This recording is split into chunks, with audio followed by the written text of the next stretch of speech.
शौर्य रणरागिणी न्यूजसाठी संपादक योगेश गांगुर्डे। काय बाई हा प्रकार? चक्क प्रकाश लोंढे यांच्या संपर्क कार्यालयात पोलिसांना सापडलं भुयार। औराबारमधील गोळीबार प्रकरणात अटकेत असलेले सातपूर येथील पीएल ग्रुपचे संस्थापक व रिपाईचे माजी नगरसेवक प्रकाश मोगल लोंढे यांच्या धम्मतीर्थ संपर्क कार्यालयात सातपूर पोलिसांनी शनिवार 11 ऑक्टोबर 2025 दरम्यान छापा टाकल्यानंतर तेथे परत एक मोठे भुयार सापडले। या भुयारातील कुऱ्हाड, कोयते, कांबी आणि अन्य हत्यारांचा साठा जप्त करून बेडरूम्समध्ये काही अपेक्षार्ह वस्तू जप्त करण्यात आल्या। याच भुयारात काही वर्षापूर्वी दुहेरी हत्या झाल्याचा आरोप होता। यातून प्रकाश लोंढेंचा पुत्र भूषण व इतर न्यायालयाच्या आदेशाने निर्दोष मुक्त बाहेर आहे।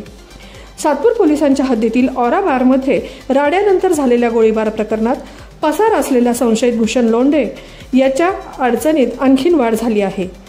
याचे वडील प्रकाश लोंढे व बंधू दीपक लोंढेंसह इतर साथीदारांविरुद्ध गोळीबार, अपहरण, खंडणीसह फसवणुकीचे गुन्हे नोंद आहेत।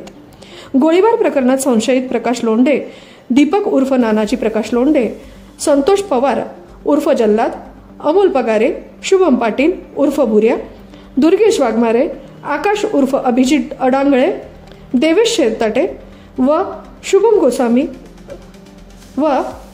गोसावी हे पोलीस कोठडीत आहेत। 2 दिवसांपूर्वी नाशिक जिल्हा कायद्याच्या बालेकिल्ला असे